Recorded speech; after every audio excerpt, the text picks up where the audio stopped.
안녕하십니까 국내 포뮬러1 팬 여러분, 대학생 친구들의 포뮬러1 수다 포뮬러톡에 오신 여러분들을 환영합니다. 환영합니다.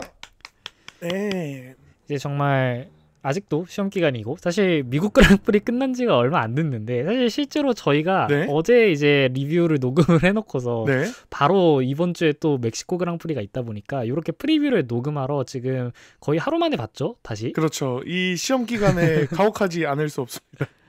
맞습니다. 게다가 이거를 또 대본도 준비를 해야 되니까 이게 시험 공부를 이제 하라는 시험 공부는 안 하고 지금 이제 이 포뮬러 1 정리하고 분석하고 이런 데에만 시간을 쏟고 있다. 이게 정말 학생으로서 차라리 뭐 F1 학과 이런 게 있었으면 좀 좋겠네요.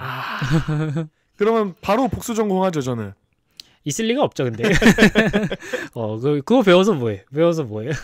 가가지고, 뭐, 기계공학과처럼 이제 가서, 근데 차라리 F1 학과 해가지고, 네. 정말, 글쎄요. 정말 FI나 그런 데서, 왜냐하면 또 이런 계약학과들이 많지 않습니까? 그렇죠.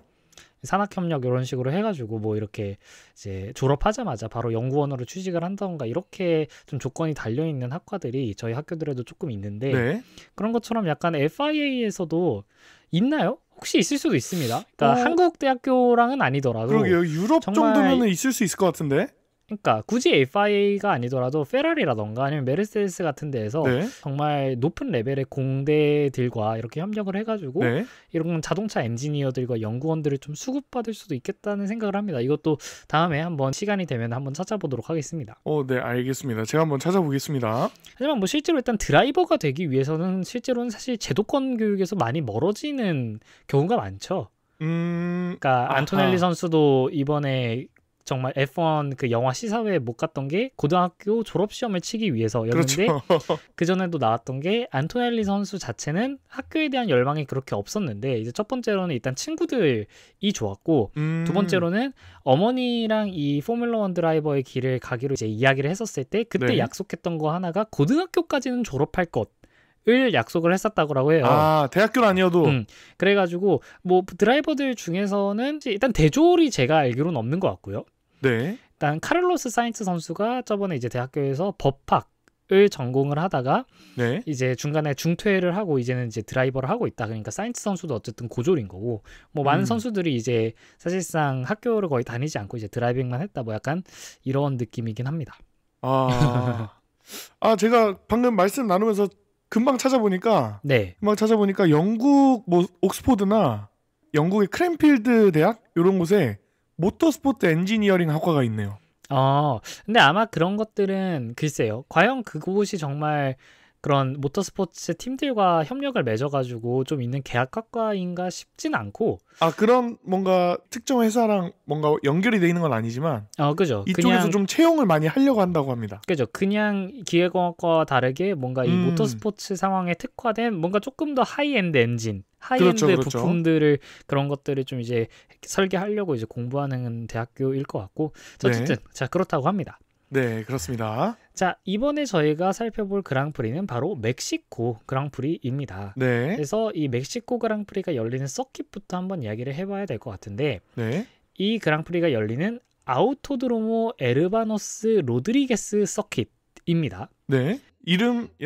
저희가 뭐 아우토드로모 여러 번 말씀을 드렸으니까 이건 스페인어로 그냥 서킷이라는 의미고, 쉽게 말하자면 에르마노스 로드리게스 서킷이라고 저희가 볼 수 있는데, 해발 7,500피트, 약 해발고도 2,285m라는 높은 고도에 위치한 서킷으로 포뮬러 1 캘린더에 있는 서킷 중 가장 극단적인 환경을 갖고 있는 곳입니다. 그래서 이것에 대해서도 저희가 이따 이야기를 한번 해보도록 하겠고, 일단 이 멕시코 그랑프리가 저희가 이번에 20번째 라운드입니다. 20번째 라운드인데, 이 미국 그랑프리 직후 그리고 시즌의 마지막 스프린트 레이스가 지금 예정되어 있는 브라질 그랑프리 직전에 위치한 이 아메리카 3연전의 가운데 위치해 있는 그런 레이스라고 할 수 있겠고, 지금 이제 미국에서 베르스타펜이 정말 맥라렌과의 격차를 크게 좁히지 않았습니까?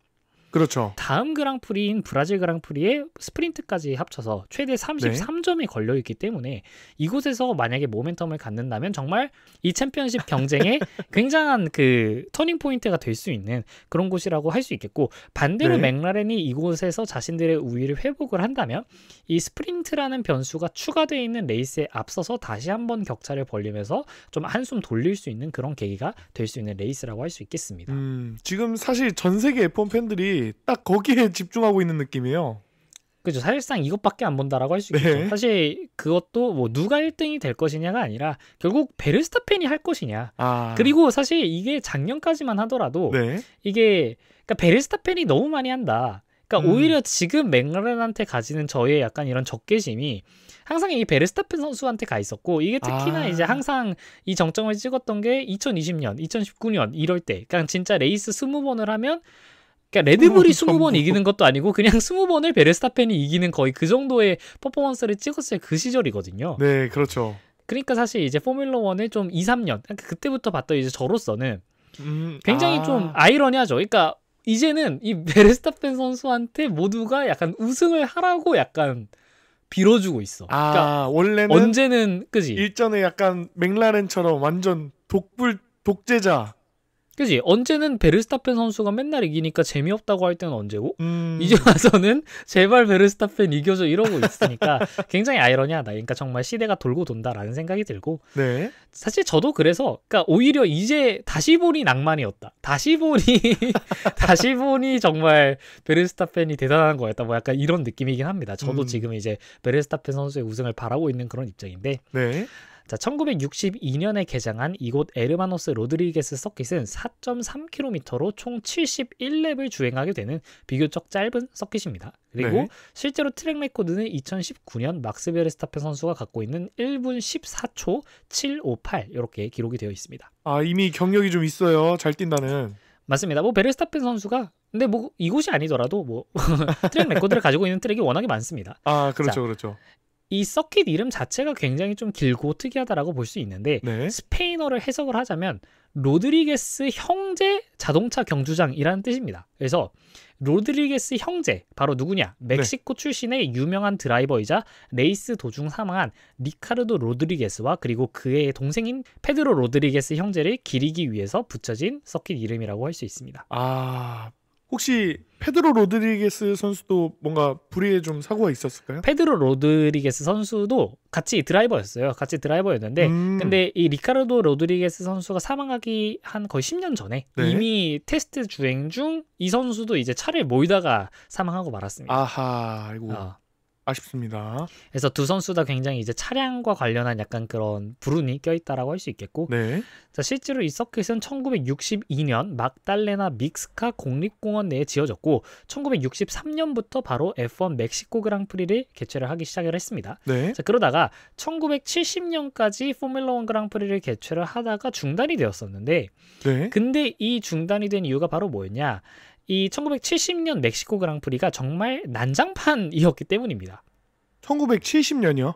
네, 1970년 멕시코 그랑프리 당시 페드로 로드리게스 선수를 보기 위해 정말 수많은 멕시코 팬들이 몰려들었고 관중이 20만 명 이상이 통제가 없이 트랙 가까이까지 막 펜스를 넘어서 들어오는 난장판이 펼쳐졌습니다. 그래서 수천 명이 이 코너 인근과 피트 인근까지 진입해가지고 이 경기를 관람하고자 했었고, 일부는 트랙 위로 뛰어들거나 또는 이 패독 안에 주차가 돼 있는 차량 바로 옆에서 사진을 찍는 등 정말 관중을 통제하기 어려운 모습을 보였습니다. 그래서 실제로 이 멕시코의 스타라고 할 수 있는 페드리 로드리게스 선수조차도 굉장히 강하게 항의를 했었고 FIA는 1971년부터 이 대회의 안전 여건이 충족되지 않았다라면서 사실상 이 멕시코 그랑프리가 퇴출이 되게 됩니다. 이 서킷 위뿐만이 아니라 그냥 멕시코 자체에서요? 맞습니다. 게다가 페드리 로드리게스 선수가 1971년 독일에서 열렸던 스포츠카 레이스에서 페라리 차량을 몰던 도중 타이어가 빠져버리면서 차량이 벽에 충돌하고 화재에 휩싸이면서 현장에서 사망하는 그런 일이 벌어집니다. 그래서 안 그래도 이제 사실 이 안전 문제도 있었고, 게다가 이 멕시코의 약간 이 뭐랄까요, 이 멕시코 그랑프리에 약간 이런 흥행 역할을 담당했던 스타인 이 페드로 로드리게스 선수마저 사망을 했기 때문에 네. 이 포뮬러 1 입장에서는 사실상 이제 멕시코에서 레이스를 할 명분 자체가 좀 많이 사라졌다라고 할 수 있겠죠. 하지만 이제 이거를 이제 멕시코에서 다시 포뮬러 1을 개최를 하길 굉장히 희망을 했었고 네. 그래서 이때 트랙을 개보수해가지고 1986년부터 포뮬러 1 캘린더로 복귀를 하게 됐는데 이때 서킷의 이름을 로드리게스 형태 서킷으로 바꾸게 되었습니다. 아, 꽤나 그 공백기가 좀 길었네요. 맞습니다. 자, 그렇게 해서 1986년부터 포뮬러 1 캘린더로 복귀를 했지만 네. 다시 1990년대 멕시코시티의 대기오염이 심각해지면서 1992년 포뮬러 1 캘린더에서 다시 빠지게 되었고 이후 2015년 멕시코시티의 시정부의 지원에 등에 업고 네. 다시 함께 들어오게 되었습니다. 그래서 실제로 지금 공식 명칭은 멕시코 그랑프리가 아닌 멕시코시티 그랑프리입니다. 그러니까 한국으로 치자면은 코리아 그랑프리가 아닌 서울 그랑프리 뭐 이런 식인 건데 네. 이 시 차원에서 이 포뮬러 1 그랑프리를 개최하기 위해서 정말 많은 노력을 했고 네. 이것을 최대한 어필하고 싶었기 때문에 2021년부터 그 이름을 그랑프리 이름 자체를 멕시코 그랑프리에서 이제는 공식적인 명칭이 멕시코 시티 그랑프리 이렇게 불리고 있습니다. 아, 제가 알기로 멕시코 시티가 수도죠? 그렇죠. 근데 뭐 이제 팬도 그렇고 뭐 중계에서도 그렇고 사실상 어쨌든 멕시코라는 이름 자체가 이미 멕시코 시티 안에 있으니까 그렇죠. 이것을 갖다가 굳이 멕시코 시티라고 부르지 않아도 그냥 멕시코 그랑프리라고만 불러도 얼추 비슷한 효과를 내거든요. 그렇죠. 그렇기 때문에 보통은 멕시코 시티 그랑프리라고 부른다기보다는 그냥 편하게 멕시코 그랑프리라고 부르기도 합니다. 편한 게 최고죠. 맞습니다. 자, 지형 특성상 이곳 트랙에서는 굉장히 표면이 거칠고 게다가 높은 고도에 위치하기 때문에 희박한 공기 밀도를 갖고 있는 그런 서킷입니다. 그래서 네. 엔진 출력이 살짝 떨어져요. 왜냐하면 공기, 그러니까 이 엔진 안으로 흡입되는 공기 자체가 굉장히 조금 밀도가 낮다. 그렇죠. 그 공기 안에 있는 산소 밀도가 사실 중요한 거거든요. 맞습니다. 다만 그만큼 공기 저항도 덜한 데다가 네. 다운포스가 높은 세팅을 하는 그런 서킷의 레이아웃이 아니기 때문에 네. 오히려 직선주로에서의 최고 속도가 정말 높은 그런 서킷이기도 한데 실제로 이 공식적으로 인정되는 포뮬러 1 세션 중 최고 속도 기록이 바로 이곳에서 2016년 메르세데스의 발테리 보타스 선수가 기록한 네. 372km/h입니다. 370km요. 맞습니다. 372km/h. 그 정도면 날아가야 되는 거 아닌가요? 정말 플라잉 랩을 했다라고 할 수 있겠고 각 섹터별로 보자면 섹터 네. 1은 1.2km에 달하는 직진 주로를 달리다가 1번부터 3번 코너를 지나면서 급격한 감속을 하게 되는 그런 섹터가 되겠고 네. 섹터 2에서는 S자 커브를 지나면서 정교한 드라이빙을 요구하는 어느 정도 중속도로 지나는 그런 코너들이 나옵니다.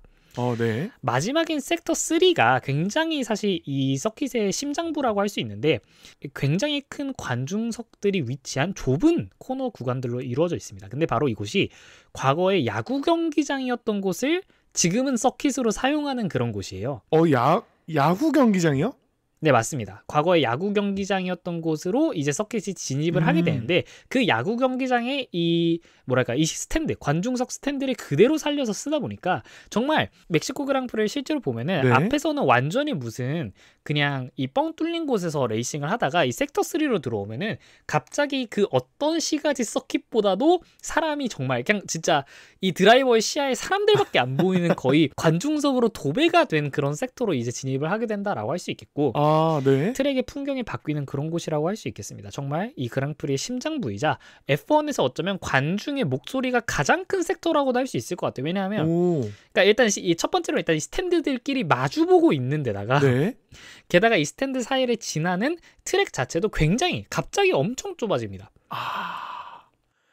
그러면 제가 그리는 게 맞다면 그 야구장을 뚫고 이제 관통해서 지나가는 건가요? 그러니까 관통이라는 의미가 이제 지금 제 생각에는 폴씨가 완전 이렇게 직진으로 지나가는 걸 생각하시는 것 같은데 그렇습니다. 이제는 야구장이 없고요.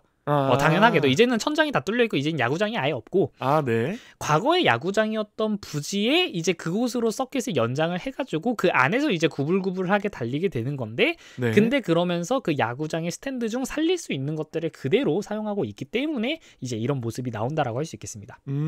이해됐습니다. 네. 자, 그래서 보자면 섹터 1의 긴 직선주로는 최고 속도를 요구하는 그런 곳입니다. 하지만 네. 섹터 2와 섹터 3의 구불구불한 이런 코너들은 안정적인 코너링을 요구하는 그런 곳이기 때문에 팀이 어느 부분에 집중하느냐에 따라 정말 다양한 셋업이 나온다라고 할 수 있겠고, 그런 모습을 사실은 저희가 사실 퀄리파잉 때부터 볼 수 있거든요. 그러니까 이미 그 섹터별 그 색깔로 이 팀이 지금 어디에 집중하고 있구나가 보여. 그렇죠. 몬자에서도 무슨 일이 있었냐면 메르세데스 차량이 막 섹터 1에서 맨날 옐로우야. 맨날 옐로우다가 갑자기 섹터 2에선 퍼플이야. 막 이런 식이고, 반대로 자우보 차가 갑자기 섹터 1에서 퍼플이야. 그러니까 이런 것처럼 저희가 이 퀄리파잉 때 그 밑에 있는 컬러들을 보면서 이 차들이 지금 어느 부분에 셋업을 가져왔구나. 섹터 2나 섹터 3에 투자를 해서 코너링에 투자를 할 건지, 아니면은 우린 섹터 1에 직선주로에 투자를 해가지고 이곳에서 이득을 볼 건지를 이미 퀄리파잉 때부터 확인을 할 수 있기 때문에 이런 팀들 간의 셋업 차이를 보는 것도 굉장히 재밌는 관전 포인트가 되지 않을까라고 생각을 합니다. 확실히 이 F1 내공이 늘면은 그런 것까지도 보이겠네요. 맞습니다. 자, 그리고 공기에 대한 이야기를 저희가 안 할 수가 없는데, 앞서 말했듯이 고도가 워낙에 높이 위치를 하다 보니까 실제로 이 서킷의 공기 밀도는 해수면에 비해서 25%가 낮다고 합니다. 그래서 아니 25%면 엄청 낮은 거 아닙니까? 숨을 쉬는 데는 지장이 없나요? 사실 뭐 가본 적이 없어서 저는 잘 모르겠습니다. 뭐 저희가 등산을 자주 하는 것도 아니고요. 네. 자, 윙, 플로어, 그리고 디퓨저 등등 모든 에어로 부품의 효율이 25%가 낮아지는 것을 의미하고, 그래서 사실 이 멕시코시티 그랑프리에서 저다운포스 세팅이라는 거는 실제 차량 세팅 자체는 거의 고다운포스 세팅을 하지만 실제 차량이 받는 드래그가 적다를 의미한다라고 할 수 있겠습니다. 왜냐하면 공기 입자 자체가 많이 없으니까 똑같이 세팅을 해놔도 이곳에선 드래그가 적은 거야. 그 다운포스가 공기 역학에 좀 영향을 많이 받죠? 그쵸. 결국 이 윙의 플랩을 어디까지 세울 거냐, 이 세우는 거를 어디까지 세울 거냐에 따라 가지고 세우면 세울수록 공기로부터 받는 그 저항이 세지고, 그러다 보면 이제 다운포스가 세진다라고 할 수 있겠는데, 근데 이제 실제로는 이 플랩을 많이 세우는데도 불구하고 사실 드래그가 많이 없다라는 겁니다. 그래서 이 멕시코시티 그랑프리의 실제 세팅은 거의 모나코와 같다라고 합니다. 그러니까 모나코가 사실 가장 느린 서킷이자 이 F1에서 가장 코너링이 중요한 서킷으로 이 고다운포스 세팅이 가장 대표적인 서킷 중 하나라고 할 수 있는데, 그렇죠. 근데 이제 그것과 거의 비슷한 세팅을 함에도 불구하고 F1 공식 측정된 최고 속도가 나오는 서킷이 바로 이곳이다 라고 할 수 있겠습니다. 굉장히 재밌습니다. 맞습니다. 게다가 이 낮은 공기 밀도로 인해서 포뮬러 1 카의 부품 중 정말 이곳에서 큰 부담을 지는 그런 부품이 하나 있으니 그게 바로 뭐냐면 터보차저입니다. 쉽게 말해서 공기를 엔진 내부로 더 밀어 넣어주는 모터라고 볼 수 있는데, 이 평소보다 터보차저가 훨씬 더 빠르게 회전을 해야 된다라는 겁니다. 평소보다 터보차저에 가해지는 부담이 크다라고 할 수 있겠고, 이에 따라 열도 많이 발생시킬 수밖에 없습니다. 그래서 엔진의 과열 문제가 멕시코에서 굉장히 부각이 많이 된다라고 할 수 있겠고, 게다가 이 냉각도 사실 공기의 흐름을 통해서 냉각을 가져가는 부분이 이 F1카에 굉장히 많단 말이에요. 네, 바람으로요. 맞습니다. 예를 들어서 그냥 브레이크 덕트 같은 것도 정말 그 차량이 달리면서 이 공기의 흐름이 지나가는 걸 통해서 브레이크를 시키지 않습니까? 네. 근데 이 공기 자체가 희박하다 보니까 질량이 적고, 그렇게 되다 보면 라디에이터와 그리고 브레이크 덕트를 통과할 때 열을 더 적게 배출하는 그런 결과를 만들게 됩니다. 그렇기 때문에 결국 브레이크 과열에도 정말 이슈가 생길 수 있는 트랙이라고 할 수 있겠습니다. 그도 그럴 게 사실 그 원자 하나하나들이 열 받으면서 이렇게 대신 나가주는 거잖아요. 그쵸. 네, 근데 그게 25%나 부족하니 과열되는 건 뭐 당연한 수순인기했습니다. 맞습니다. 그럼 결국 이렇게 에어로에서 받는 영향이 작아지는 만큼 머신 자체의 기계적 성능에 따른 차이가 더욱 부각된다라고 할 수 있겠는데, 예를 들어서 다운포스를 통한 그립이 작아지는 만큼 서스펜션 또는 뭐 셰시 밸런스 이런 거에서 나오는 기계적 요소에서 나오는 그 그립의 비중이 더욱더 커진다라고 할 수 있겠습니다. 그래서 사실 저희가 팀별로 차량을 볼 때 어느 차가 에어로가 좋고 어느 차가 기계적 성능이 좋느냐 같은 거를 이제 일반 대중들이 그거를 알고 있진 않죠. 그러니까 이 차량의 성능이 100이라고 하면 이 중 몇 퍼센트가 에어로의 몫이고 이 중 몇 퍼센트가 기계적 요소들의 몫이냐를 저희가 알지는 못하지만, 그러니까 저희가 모르고 있었지만 사실은 에어로의 비중을 높게 가져가고 있던 팀들이 상위권 팀들이라 할지라도 이곳에서 갑자기 힘들어할 수도 있다라는 겁니다. 그 공기역학으로 좀 이득을 보던 팀들이 맞습니다. 이 그랑프리에서는 좀 그럴 수 있다. 맞습니다. 뭐 전통적으로는 레드불이 셰시 자체의 기계적 그립을 이제 굉장히 잘 만들어내는 그런 팀으로 유명하고요. 과연 네. 이곳에서도 그런 레드불의 우위가 이어질지 한번 봐야겠습니다. 네, 한번 지켜보겠습니다. 자, 그래서 작년 멕시코 그랑프리에서는 무슨 일이 있었느냐. 네. 작년 멕시코 그랑프리는 페르난도 알론소 선수의 일단 400번째 레이스 출전, 이 기록이 세워진 그런 곳이기도 했습니다. 네. 2024 멕시코 그랑프리에서는 피아스트리가 퀄리파잉 Q1에서 탈락하는 일도 있었는데요. 네. 기록 자체가 안 좋은 것에 겹쳐서 플라잉 랩에서 트랙 이탈로 기록이 삭제되는 등의 이런 불운들이 겹쳤고, 이 때문에 작년 피아스트리 선수가 시즌 초반부터 계속 Q3 진출을 계속 해내다가 이 전경기 Q3 진출을 여기서 처음 실패를 하게 됩니다. 20라운드 멕시코에서. 작년에요. 맞습니다. 그래서 피아스트리 선수에게는 약간은 어쨌든 아쉬운 기억이 있는 그런 곳이라고 할 수 있겠고, 네. 이후 올라가서는 사인츠 선수가 2024 시즌 자신의 첫 폴 포지션을 차지를 했습니다. 이것이 통산 6번째 폴 포지션이었고, 그리고 그 사인츠 선수가 실제 레이스에서도 폴2 윈을 가져가며 자신 시즌의 2번째 우승을 해냈습니다. 그래서 이 윌리엄스의 사인츠 선수 역시 지금 굉장히 폼이 안 그래도 좋은 상황인데, 이곳 멕시코에서 작년에 그런 페이스를 또 다시 살려가지고 또다시 어떤 깜짝 활약을 할 수 있을지 저희가 한번 지켜보도록 하겠습니다. 네, 아무래도 홈그랑프리니까 조금 더 익숙하기도 할 거고요. 홈은 아니죠. 홈 아닌가요? 멕시코 국적의 선수는 이제 지금은 없지만 작년까지 레드불에 있었던 세레이오 페르즈 선수가 이제 멕시코 국적의 선수이고요. 사인츠 선수는 스페인 선수입니다. 네, 스페인 선수입니다. 죄송합니다. 네, 자 덕분에 어쨌든 사인츠 선수가 이곳에서 우승을 해주면서 당시 이제 컨스트럭터 2위 싸움에서 레드불을 누르고 페라리가 컨스트럭터 2위로 올라갔던 계기가 되었던 게 바로 작년에 있었던 멕시코 그랑프리였습니다. 네. 자, 그리고 굉장히 약간 첨예한 그런 라이벌리가 있었던 그런 그랑프리이기도 했는데, 베르스타펜 선수와 노리스 선수의 신경전이 굉장히 대단했습니다. 베르스타펜 선수가 노리스 선수를 방어하는 과정에서 굉장히 과격한 모습을 보이면서 4번 코너에서 노리스를 트랙 바깥으로 밀어냈고, 이로 인해서 다른 드라이버를 트랙 바깥으로 밀어낸 혐의로 10초 페널티에다가 트랙을 벗어나 이득을 본 혐의까지 인정이 되어 또 10초 페널티로 총 20초의 페널티를 받았던 게 바로 작년의 베르스타펜 선수라고 할 수 있겠고, 게다가 레드불의 콩가루 집안 모먼트가 나오기도 했었는데, 홈 그랑프리였던 레드불의 페레즈 선수는 스타트에서 폴스 스타트로 인해 5초 페널티를 이미 얻고 시작을 했었고요. 18렙째에 이 페레즈 선수와 그리고 RB의 로슨 선수가 휠2의 배틀을 벌이다가 둘이 5번 코너에서 충돌을 하였고, 페레즈는 그 충돌을 여파로 사이드 포드 쪽에 손상을 입게 되었습니다. 그래서 이때 당시 이제 바로 로슨 선수와 그리고 페레즈 선수가 이 팀 라디오를 통해서 서로 쌍욕을 이렇게 내뱉게 되었고, 그리고 나서 이 로슨 선수가 레이스 후반에 페레즈 선수를 추월하는 일이 있었어요. 근데 추월을 하면서 지나가는 그 자신의 뒤로 넘어가는 페레즈 선수를 향해서 미들 핑거, 뻑큐를 날렸던 그런 사건이 있었습니다.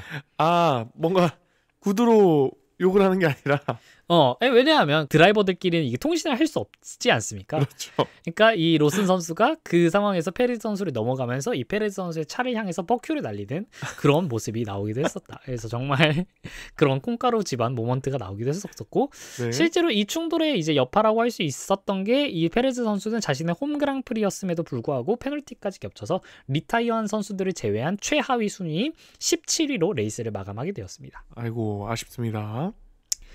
자, 그러면 이번 레이스를 맞이하는 팀들의 상황을 한번 저희가 점검을 해봐야 될 것 같은데, 사실은 이제 시즌의 거의 끝이 다가오고 있는 만큼 다른 건 필요 없고, 결국 상위 순위에서 누가 이길 것이냐, 누가 1등 할 거냐, 누가 2등 할 거냐, 이것만 저희가 계속 보고 있거든요. 그렇죠. 밑에는 사실 좀 이미 다져진 기분입니다. 네, 그냥 그러니까 밑에서는 실제로 5위랑 6위 바뀌었다고 하더라도 어쩔 거야. 그러니까 알아서 하시고, 우리는 결국 지금 봐야 될 거는 베르스타펜 선수, 그러니까 드라이버 챔피언십을 누가 할 것이냐, 그리고 컨스트럭터 2위가 누가 될 것이냐. 사실 이것만 앞으로 저희가 시즌 끝날 때까지 이것만 가지고 계속 떠들 수 있을 것 같은데, 일단 당장 이 포인트 상황을 보자면 드라이버 챔피언십 1위를 차지하고 있는 오스카 피아스트리 선수가 346포인트, 노리스 선수가 332포인트, 그리고 그 밑에 3위인 베르스타펜 선수가 306포인트로 1위인 피아스트리 선수와 베르스타펜 선수는 지금 40포인트 차이, 노리스 선수와 피아스트리 선수의 차이가 14포인트 차이, 그리고 이 노리스와 베르스타펜 선수의 차이가 26포인트 차이, 이렇게 되고 있습니다.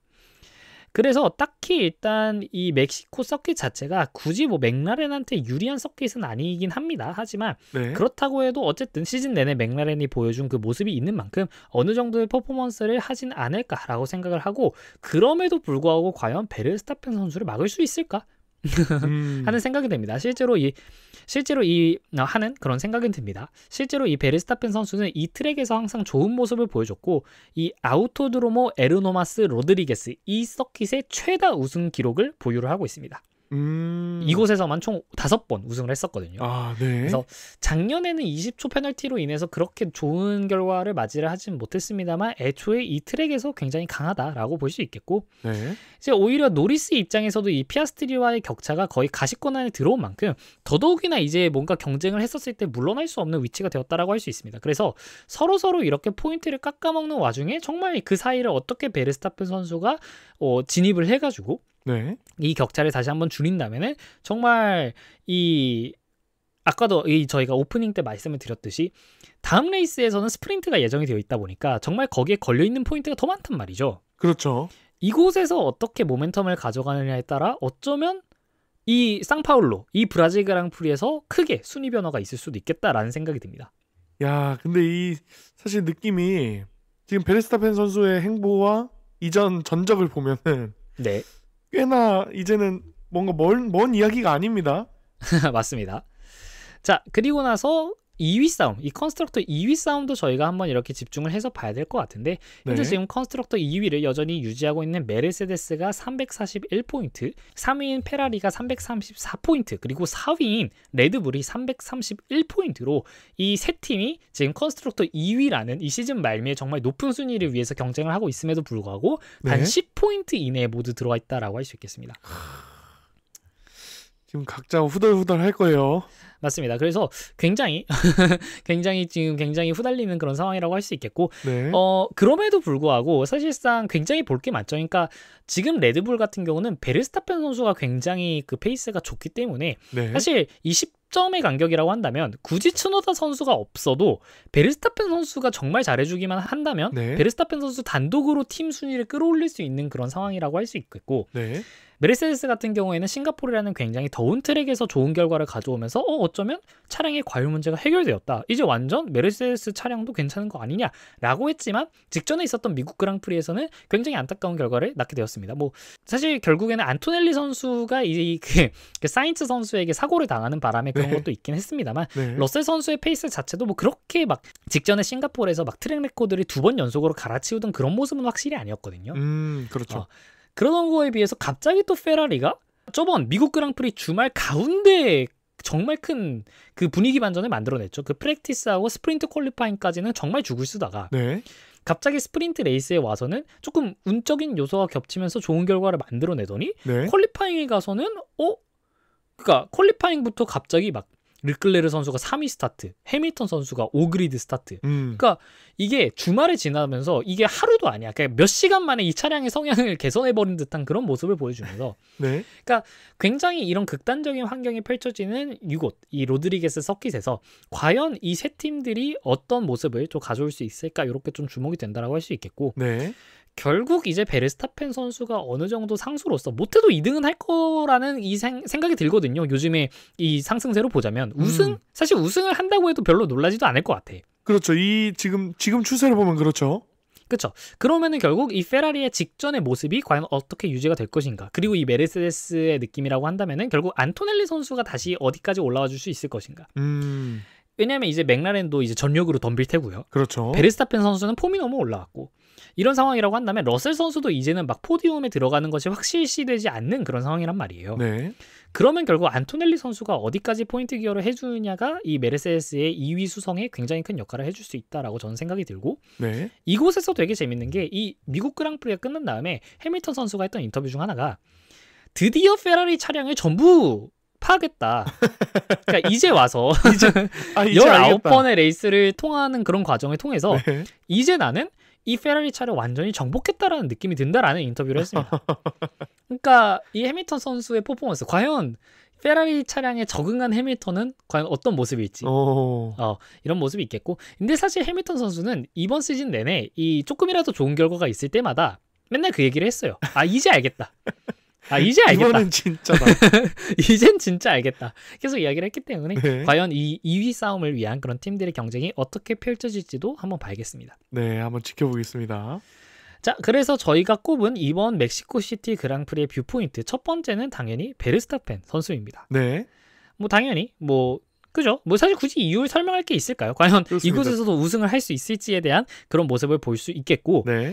두 번째는 저는 맥라렌도 아닌 피아스트리 선수를 좀 꼽아보도록 하겠습니다. 오, 네. 사실 노리스 선수 같은 경우는 최근에 굉장히 그냥 나쁘지 않은 모습을 보이고 있어요. 충분히 챔피언 컨텐더라고 할 만큼 좋은 모습을 보이고 있는 와중에 지금 오스카 피아스트리 선수는 마지막에 그 14라운드였나요? 14라운드 네덜란드에서 폴트윈을 차지한 이래로 네. 굉장히 약간 왔다 갔다 하는 모습을 보이고 있어요. 뭐랄까 조금 흔들리고 있는 느낌이죠. 내적으로. 맞습니다. 직전 미국 그랑프리에서 순위가 5위였고요. 네. 그 직전에 싱가포르에서는 4위, 아제르바이잔에서는 심지어 리타이어를 했었고 그 전 그랑프리에서 3위였어요. 그래서 지금 리타이어를 제외를 하더라도 최근 피니쉬를 완주를 한 최근 3개의 레이스에서 평균 순위가 4등인 건데 그러면 사실 그러니까 애매하죠. 그러니까 만약에 평균 순위가 4등이다라고 한다면은 그러면 베르스타펜 선수 같은 경우에는 지금 거의 평균 순위가 1점 몇 등이거든요. 그러면은 네. 거의 레이스마다 13점씩 좁혀진다라고 할 수 있겠고 네.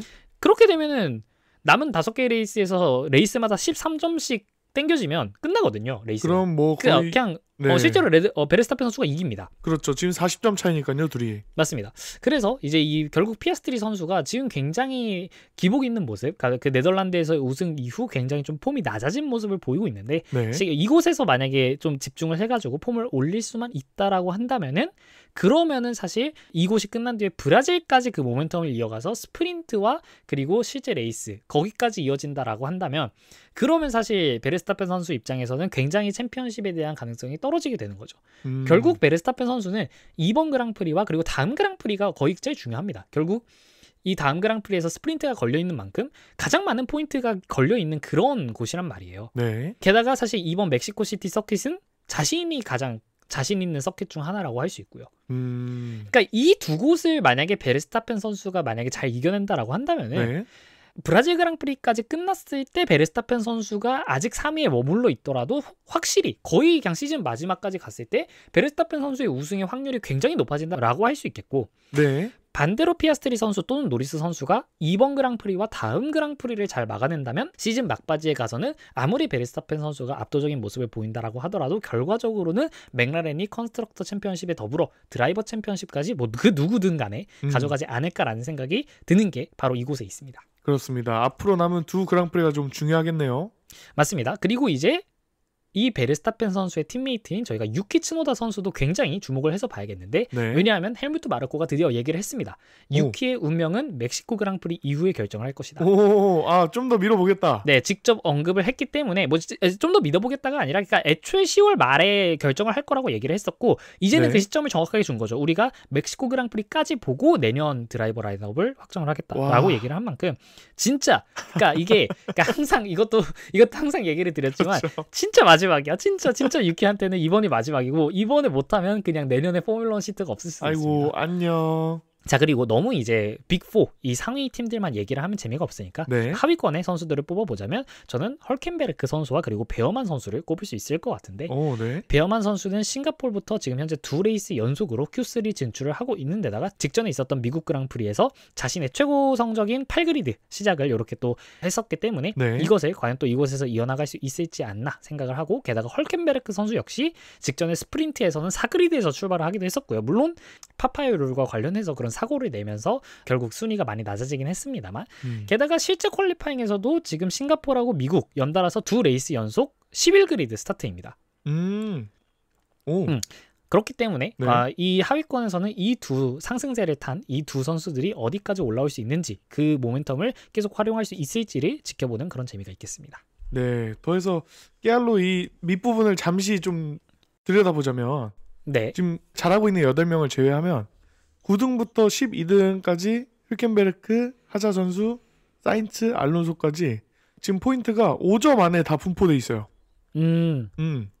그래서 이 사실 5, 6등 하다못해 7, 8등이라도 하면은 큰 의미가 있겠냐마는 그죠. 사실 그쪽에서 순위가 바뀌는 말든 별로 관심을 가진 사람이 없겠지만은 제가 관심을 좀 갖고 있겠습니다. 알겠습니다. 자, 그리고 이번 멕시코 그랑프리도 뭐 애초에 저쪽 이 북미 쪽에서 이뤄지는 아메리카 3연전 자체가 사실 한국인들에게 그렇게 친절한 시간대가 아니긴 합니다. 이번에 보면은 퀄리파잉 자체가 그 토요일에서 일요일로 넘어가는 일요일 아침 6시에 진행을 하고요. 그리고 레이스는 원래 있었던 시 이제 새벽 4시보다 1시간 더 뒤인 월요일 새벽 오전 5시에 시작을 합니다. 그래서 미뤄졌나요? 아닙니다. 원래 그래요. 그러니까 멕시코 그랑프리가 오전 5시에 하고 원래 미국 그랑프리는 오전 4시 합니다. 미국에 비해서. 네, 미국에 비해서 1시간 뒤에 있는 이제 오전 5시에 시작을 하기 때문에 차라리 어쩌면 4시보단 낫다라고도 볼 수 있을 것 같아요. 제 입장에서는. 어쩌면. 좋게 생각하자. 그런 생각이 들고 일요일날 제가 뭐가 있죠? 일요일날 뭐 없는 것 같네요. 그냥 일찍 자고 그리고 다음날 5시에 또 일어나서 사실 이번 주 월요일에도 똑같은 계획을 세웠다가 이제 개같이 망했던 거고요. 그래도 레이스를 보긴 했습니다. 어찌저찌. 보려고 했어. 근데 보려고는 했는데 이제 그거를 결국 그 가운데 그러니까 누워서 보면 안 됐어. 내가 그 태블릿을 이제 위에다가 이렇게 거치를 해놓고 누워서 보셨나? 누워서 보고 있다고. 잠드셨나요? 제가 말씀을 드렸잖아요. 저 그 채널에 이미 고백했어요. 제가 21렙째 그 노리스 선수가 르클레르 선수 넘어가는 것까지 딱 얘기를 한 다음에 제가 잤어요. 그리고 나서 그 레이스가 끝날 때쯤 일어났는데 그 레이스가 끝날 때 심지어 이게 막 베르스타펜 선수가 우승합니다 이거를 들은 것도 아니고 그냥 레이스 제가 다시 눈을 떠서 봤었을 때 이미 시상식까지 다 끝나 있었어요. 그러니까 한 거의 새벽 거의 한 6시는 넘어가지고 또 일어났었기 때문에 근데 오히려 5시 시작이면 1시간 더 잘 수 있습니다. 자, 굉장히 긍정적으로 생각을 한번 해보도록 하겠고 오히려 제일 걱정이 되는 거는 이 다음에 있는 상파울루 그랑프리예요. 상파울루가 몇 시일까요? 잠시만요. 오전 2시거든요. 그러니까 이거는 중간에 일어나서 보기도 좀 애매하고 그렇다고 밤을 새고 하기에는 다음날 일정이 너무 걱정이 되고 그러네요. 그러니까 오히려 그러니까 제일 사악하다라고 할 수 있겠고 이 올해 초를 좀 떠올리게 하네요. 2시면은. 하지만 이번만큼만 딱 지난다라고 한다면 저희가 11월 23일에 예정되어 있는 라스베가스 그랑프리는 일요일 오후 1시에 치러집니다. 갑자기 왜냐면 이 나이트 레이스라서 그래요. 이야, 1박 2일 할 시간에. 맞아요. 나이트 레이스이기 때문에 오후 1시. 그래서 이 저녁 시간도 아니고 완전 점심 먹으면서 레이스를 볼 수 있는 진짜 너무 좋은 시간대가 된다라고 할 수 있겠고. 그렇습니다. 그 이후로는 이제 카타르 그랑프리가 오전 1시 뭐 이 정도는 그냥 밤새서 볼만 하고요. 그리고 아부다비 그랑프리가 밤 10시 이렇게 되기 때문에 진짜 그냥 이제 이 아메리카 3연전 그죠? 이 아메리카 3연전만 잘 끝내면은 이제 다시 또 괜찮은 그만큼 또 이제 시즌의 끝이 다가온다는 점에 또 슬프기도 하지만 어쨌든 앞으로 남은 레이스들은 편하게 시청할 수 있다라는 점을 저희가 안내를 드리겠습니다. 네, 그렇습니다. 자, 마지막으로 그러면 저희 폴리시 타임 오늘 준비가 됐나요? 왜냐하면 저희가 직접 녹음을 하고 나서 시간이 많이 없었기 때문에 과연 준비를 하셨을지 좀 걱정이 되는데 물론입니다. 그만큼 또 간단하게 준비한 면도 있지만 준비 안 할 수 없습니다. 네, 알겠습니다. 그럼 바로 한번 폴리시 타임 들어가 보도록 하겠습니다. 오늘의 폴리시 타임. 이거 확실히 다른 것 같아. 달랐나요? 왜냐면 어제 녹음할 때는 오늘의 폴리시에서 끝났던 것 같거든요. 제가 기억이 잘 안 나는데 타임이 생겼어. 오늘의 폴리시 타임, 그러니까 타임이 원래 없었어. 근데 사실 어차피 기억 못할 거 이제 좀 매번 다른 멜로디를 넣는 걸로 하겠습니다. 오히려 이게 정체성인데. 그걸 규칙으로. 맞습니다. 이제는 같으면 말씀을 좀 해주세요. 네, 알겠습니다. 네, 오늘의 폴리시 타임은 아무래도 어제 그 티켓 이야기를 하면서 저도 궁금한 게 너무 많이 생겨가지고 이것저것 찾아보다가 오늘은 어제 말씀드렸던 그 300~400만 원 비싸면 600~700만 원까지 올라가는 VIP 티켓에 대해서 말씀드렸잖아요. 맞습니다. 그 안에 도대체 어떤 서비스가 있고 어떤 상품이 제공되길래 300~400만 원씩 하나에 대해서 그 안에 상품 구성에 대해서 좀 말씀드리겠습니다. 맞습니다. 먼저 뭐 당연하겠죠. 프리미엄 관람 위치가 첫 번째입니다. 뭐 그죠. 네, 그 보통 VIP석을 구매하면은 이제 피트박스 바로 위 혹은 피트 레인 바로 위쪽에 혹은 출발선 그 끝나고 시작하는 그 부분 바로 위쪽에 자리가 또 제공이 된다고 합니다. 네. 사실 뭐 가장 기념비적인 뷰라고도 할 수 있고 선수들과 좀 차량을 좀 가까이서 볼 수 있는 자리라고 할 수 있겠죠. 그죠. 스타트를 하는 것도 관람을 할 수 있고 그리고 마지막에 그곳을 이제 들어오면서 체커드 플래그를 받는 우승자를 만날 수 있는 곳이 바로 그곳이기 때문에 그렇죠. 당연히 그곳에 있어야 합니다. 가장 비싼 시트라고 한다면. 그렇죠. 그리고 두 번째는 고급 식음료 무제한 제공입니다. 먹는 걸 준다. 너무 좋아요. 저는 이게 사실 제일 탐나는데요. 네. 하루 종일 이제 뷔페식 고급 메뉴가 무제한으로 제공이 되고요. 메뉴가 달라지면서. 네. 와인, 샴페인 그리고 많은 양의 또 주류들이 무제한으로 제공. 심지어 미쉐린급 셰프가 참여해서. 이 사실 비싼 음식 다이닝 한번 먹는 것보다 이렇게 좀 여유롭게 오랫동안 먹는 게 저는 좀 더 선호하거든요. 네. 구매가 좀 당기고요. 네. 다음에 또 돈을 좀 많이 벌 수 있는 기회가 있으면 먹으러 가겠다. 뭐 레이스를 보러 가기 전에 굶고 가야 되는 그런 상황이네요, 거의. 그렇죠. 이틀은 굶어야 되지 않나 싶습니다. 무한 뷔페, 약간 네. 무한 리필 집 가는 것처럼. 그렇죠. 갑자기 무한 리필 하니까 굉장히 또 썰 하나가 떠오르는데, 네. 최근에 제가 이제 신라 호텔 뷔페를 다녀왔습니다. 아니 왜 저한테 비밀로 하시죠? 이거 뭐 비밀로 한 거야. 저 제 개인 인스타에 올렸어요. 당신이 안 본 거야. 좀 바빴나 봅니다. 네네. 그런데 이제 갔었을 때 전날부터 굶고 왔습니다. 와. 그리고 진짜 많이 먹었어. 그러니까 일단 뭐 당연히 맛있고요. 맛있어야 합니다. 일단 그 가격을 생각하면 당연히 맛있어야 되고요. 네. 나올 때 그러니까 배가 아파가지고 거의 걷지 못할 수준으로 먹으면서 나왔었기 때문에. 디너로 드셨나요? 런치로 드셨나요? 저 디너로 갔습니다. 와. 아무튼 그렇게 잘 먹고 왔다라는 건데 그냥 갑자기 그런 생각이 드네요. 그래서 뭐 이제 레이스 가가지고 약간 레이스도 식후경이라고 만약에 그런 스카이박스에 가게 되면은 먹느라 굉장히 좀 신경이 많이 팔리지 않을까. 왜냐하면 어차피 내 앞으로 차량이 한 50번은 지나가거든요. 그중 한 번만 보면 되거든. 출발할 때만 보고. 그쵸. 출발할 때 보고 끝날 때 보면은 뭐 사실 볼 거 봐본 거 아닌가라는 생각이 하긴 합니다. 그래서 네. 그렇다라고 할 수 있겠습니다. 그리고 더해서 마지막으로 말씀드리자면 이제 비하인드 씬 체험과 특별 이벤트가 있다고 합니다. 근데 이거는 뭐 트랙마다 아무래도 다르겠죠. 그렇죠. 구성이 좀 다르고. 그렇죠. 선수가 와서 뭐 같이 사진을 찍어준다던가 뭐 이런 게 있지 않을까. 맞습니다. 정확해요. 그 피트레인을 예선이나 경기 전에 좀 직접 걸으면서 보는 기회나 팀 차고 혹은 그리드 출발 라인까지 가보는 투어 서비스가 또 서킷마다 다르게 제공된다고 하고요. 네. 챔피언십 트로피 사진과 같이 촬영. 트로피를 이렇게 전시가 되어 있는 트로피 앞에서 이렇게 사진 찍을 수 있다. 네, 이런 꽤나 좀 약간 덕후들을 위한 또 귀여운 모먼트들도 있다고 합니다. 오늘의 폴리즈는 여기까지입니다. 충분히 가볼만 하네요.